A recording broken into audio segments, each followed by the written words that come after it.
J'ai 21 ans, je suis actuellement étudiant. Je me suis lancé dans la sous-location, ça va faire maintenant 1 an et demi. Ça fait un moment que je regarde assez de loin. Moi, ça fait peut-être 4 ans que je suis un peu ton compte et ce que tu fais sur les réseaux sociaux. Et ça m'a toujours attiré. T'as rejoint quand toi exactement? Moi, c'était la session de mars 2024, Mars 2024, ok. Et ce logement, tu l'as récupéré en août 2025. 2025. Ok. Ouais. Qu'est-ce qui s'est passé entre temps? Ce qui s'est passé, c'est que moi, j'ai commencé la formation, j'étais à l'étranger. D'accord. Donc, j'étais au Canada. J'étais parti étudier 6 mois Par là-bas. rapport à tes études, c'est ça? C'est ça. J'ai pas eu le temps d'être vraiment focus. Et ça m'a fait prendre du retard un peu. Et petit à petit, j'ai commencé un peu à délaisser l'activité, mais avec toujours cet esprit-là de m'y remettre un peu à fond petit à petit. Donc après, il y a ce logement qui est venu. C'est ça. Donc, tu peux nous expliquer comment justement tu l'as... Moi, sur ce logement, je suis associé avec un frère. On a eu la chance d'accueillir des voyageurs directement après. Le premier voyageur, il est arrivé le 5. Et après, ça s'est enchaîné, alhamdoulilah. Alhamdulillah. Salam alaikum. Salam alaikum, Abdullah. Comme ça, Merci d'avoir accepté ce témoignage. pas de En tout soucis. cas. Tout à moi. Et voilà, l'objectif. Là, on se trouve à Saint-Mandé. C'est ça. C'est ça, donc à Saint-Mandé, dans un de tes appartements, enfin un de tes appartements, ton premier appartement C'est plutôt. ça, c'est le premier. Donc on va rentrer, Inch'Allah. Bismillah. Là, l'idée, c'est de faire un petit room tour. Tu vas nous visiter un peu l'appartement et les différentes pièces. Après, on pourra se poser, échanger, discuter. Vas-y, on fait ça. Donc voici l'appartement. Nickel. Donc là, on est sur un 32 mètres carrés, situé au premier étage. Combien de pièces? On en a une. Donc là, c'est la chambre à coucher. C'est classique, quoi. Donc cet appartement, il permet d'accueillir 4 voyageurs. Donc, généralement, on reçoit des familles, beaucoup de voyageurs étrangers, des touristes. D'accord. Ici, tu as le salon, c'est ça, donc avec un canapé lit. C'est ça, Ça permet de recevoir convertible. 2 voyageurs. C'est ça, Donc tu as le lit de voyageurs et ici tu mets 2 voyageurs. c'est ça, c'est ça. Juste une question comme ça. Est-ce que tu as déjà eu des plaintes avec ce canapé convertible? Non, pas de plainte particulière par rapport à ce canapé-là. Pas de plainte, ok.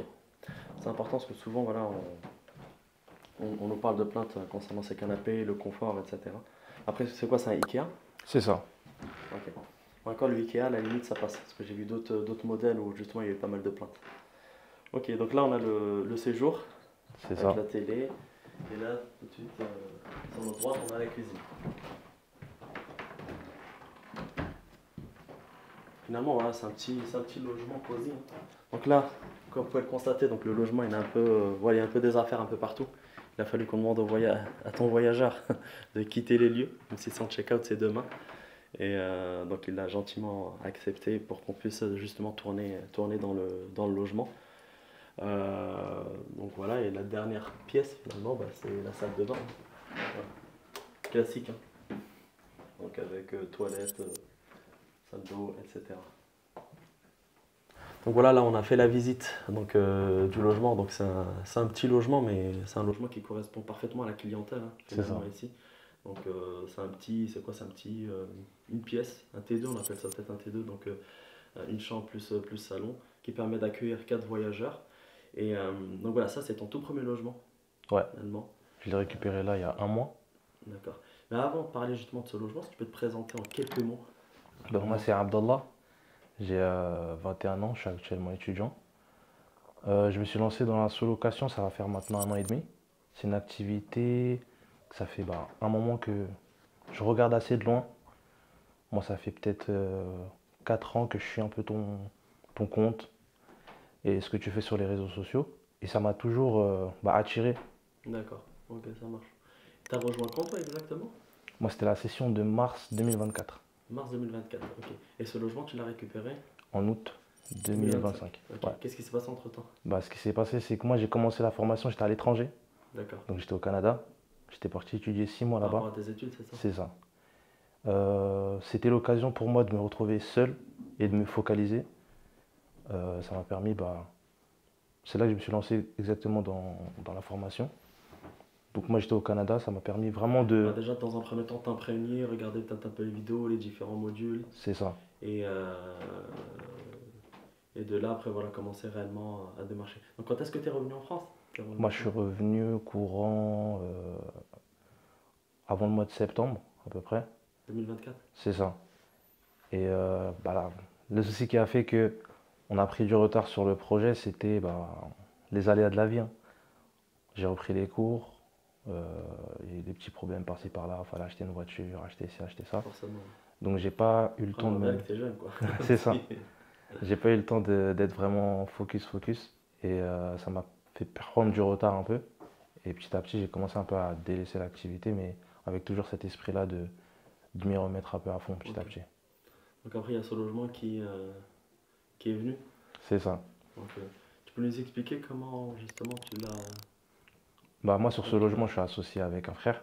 D'accord. Et la chance que j'ai eue, c'était en discutant avec un frère de ma ville, qui est le grand frère de mon associé, qui lui a des appartements, a fait la formation. Lui, actuellement, il a 3 appartements, il avait fait la formation EasyLock. Et en discutant avec lui, moi, quand je discutais, avant de discuter avec lui, je ne savais pas que lui, il était dans la sous-location professionnelle. Et on discutait comme ça, et on arrivait à ce sujet-là. Il m'a expliqué un peu son parcours, et ça m'a vraiment remotivé. Et j'ai trouvé ça vraiment intéressant d'avoir euh, bah, une figure réelle, j'ai envie de te dire, une personne qu'on connaît dans le milieu. Et subhanallah, le lendemain de la discussion, il m'envoie un message pour me dire qu'il a un propriétaire qui veut céder son appartement pour de la sous-loc. Et j'ai Mhm. sauté sur l'occasion. Top. Donc tu l'as depuis celui-ci Le 2 août, le 2 août. c'est Donc ça. là, on est au mois de septembre, enfin on est début septembre finalement. Donc le 2 août, tu l'as récupéré. Donc tu l'as récupéré meublé, c'est ce que tu m'expliquais tout à l'heure. C'est ça. Donc Donc ça n'a meublé, pas. décoré. Donc le logement était déjà travaillé, tu n'avais pas forcément donc à revoir la déco. C'est ça. Donc la mise en ligne, elle s'est faite Elle s'est faite directement le 3 août, le 3 août. après la signature. D'accord. Et tu as eu des réservations qui sont tombées par la suite? On a eu la chance d'accueillir des voyageurs directement après. Le premier voyageur il est arrivé le 5 Mhm. et après ça s'est enchaîné, alhamdoulilah. Alhamdoulilah. Donc là, le mois d'août complet. Tu as eu un mois d'août complet Ouais, avec les réservations. c'est ça. On a peut-être 2 3 nuits qu'on n'a pas vendues, mais sinon dans l'ensemble, on a réussi à tout vendre. Alhamdoulilah. Alhamdoulilah. Donc tu as pu payer tes charges au moins. Ouais, toutes les charges elles ont pu Ils être sont payées, payés. Tout en alhamdoulilah. sachant que vraiment l'activité, vous l'avez commencé à partir du 5 août. Enfin, C'est ça. la première réservation est tombée le 5 août. C'est ça. Donc, ok, écoute, top. Et tu as eu des réservations qui sont tombées par la suite? Par la suite, ouais, directement ça s'est enchaîné.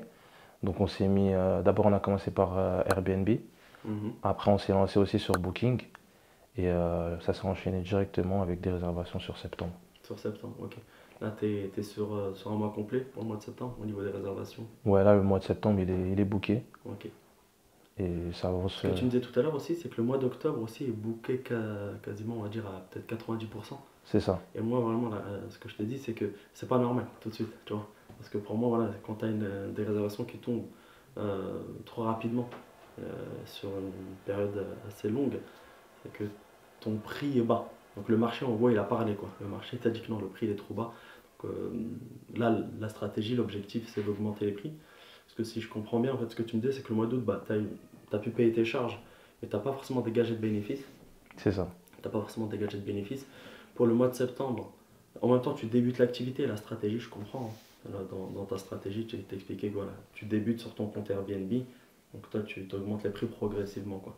Le temps d'avoir des premiers avis, etc. Ok, ok. Et ensuite, arrivé sur le mois de septembre, Arrivé t'as- sur le mois de septembre, je sais pas si tu as eu l'occasion de dégager du bénéfice là-dessus ou pas. Enfin, tu me diras, le mois, il n'est pas terminé, c'est c'est que le ça. début. Déjà Mais quelque part, comparé au mois d'août, on a un bénéfice qui est un peu plus large. d'accord? Bon, on reste quand même sur des prix bas parce que les réservations elles ont été faites très anticipées. Voilà, elles ont été anticipées. Donc voilà, ok, khair, Inch'Allah. On va parler des galères aussi, parce que je pense que ceux qui nous écoutent ben, veulent aussi parler un peu, veulent aussi qu'on parle un peu des galères qu'on peut rencontrer. Tout à l'heure, tu m'avais parlé aussi d'une galère, c'est dès le premier voyageur. Souvent, c'est le premier voyageur avec lequel on a on a une galère. Que tu peux nous en dire un peu plus? C'est des voyageurs un peu, on peut faire face pardon, à des voyageurs un peu exigeants Mhm. sur ce qui va être des petits points en termes de déco ou sur des petits détails sur les murs, etc. Nous, ce qu'on a eu, c'était un voyageur qui voulait mettre un mauvais commentaire. Donc on a essayé de discuter avec lui, on l'a direct appelé. On a essayé de trouver un arrangement. On a fini à 3 étoiles. Après, Ah ouais, l'arrangement, il voulait vraiment pas vous arranger ouais, vraiment pas. ce voyageur. Vraiment pas, mais après, nous, on l'a pris Mais comme. vu que c'est le premier, justement, c'est important quand même, je pense qu'il faut en parler, vu que c'est le premier voyageur, finalement, tu vois. Ça a forcément mis un coup au moral. Ça met un coup au moral, mais je pense que ça forge. Ça te permet d'être directement dans le bain et de te dire, c'est pas tout beau tout rose, c'est pas les bisounours. C'est pour ça que je dis subhanallah tout le temps. Et vraiment, t'es pas le premier, hein, mais vraiment, de manière générale, quand j'accompagne, euh, les débuts, c'est toujours les galères. Comme si, je sais pas, il y a l'algorithme Airbnb fait voilà, on va te mettre uniquement des mauvais voyageurs dans tes débuts. Et je sais pas, j'ai l'impression. Après, comme tu le dis si bien, finalement, ça forge. C'est ça. Finalement, ça te forge, et finalement, ça te met un peu dans le terrain. Et, mais après, par la suite, t'as eu d'autres galères ou ce Par la suite, type-là? non, les voyageurs que j'ai eus, c'était des retours relativement positifs. On a eu de très bons retours, des gens qui ont beaucoup aimé. Après, nous, on a essayé de mettre le paquet, c'était bah, sur des petits cadeaux à chaque fois que le voyageur est arrivé, mettre des petits chocolats, etc. Histoire que. Améliorer l'expérience client, quoi. C'est ça. C'est un peu améliorer l'expérience client. Après, voilà, quand je suis rentré dans l'appartement, finalement, vraiment, c'est un appartement plutôt cosy, plutôt sympa, bien décoré. Voilà, comme on l'a expliqué au début de la vidéo, bah, le voyageur, enfin, il y a un voyageur actuellement, donc il a gentiment accepté de sortir. Donc c'est normal qu'il y ait un peu des affaires un peu à droite à gauche. Mais en vrai, vraiment, c'est un logement qui est propre, tu vois. Donc après, des voyageurs exigeants, il va y en avoir, il y en aura tout le temps. Et il faut faire face. Mais aussi, ce qui est important, c'est aussi les écouter. Parce que ces voyageurs-là, en fait, t'apportent vraiment, euh, comment on appelle ça, donc, en fait, des retours pertinents, finalement. C'est des retours qu'il faut. Bon, il y en a, il faut les prendre en compte, d'autres pas forcément. Mais c'est important de les prendre en compte pour tout le temps améliorer l'expérience client. Ok, donc bah, nickel en tout cas pour cette expérience-là concernant ce logement. C'est quoi la suite du coup? Bah, L'objectif, tu te vois comment là, peut-être déjà à court terme, ou à moyen terme, dans 6 mois, 1 an, est-ce que tu comptes en récupérer d'autres déjà, tout en sachant qu'en parallèle tu es étudiant toi. c'est ça. Bah là, celui-là, alhamdoulilah, il me permet de. Je passe pas beaucoup de temps dessus.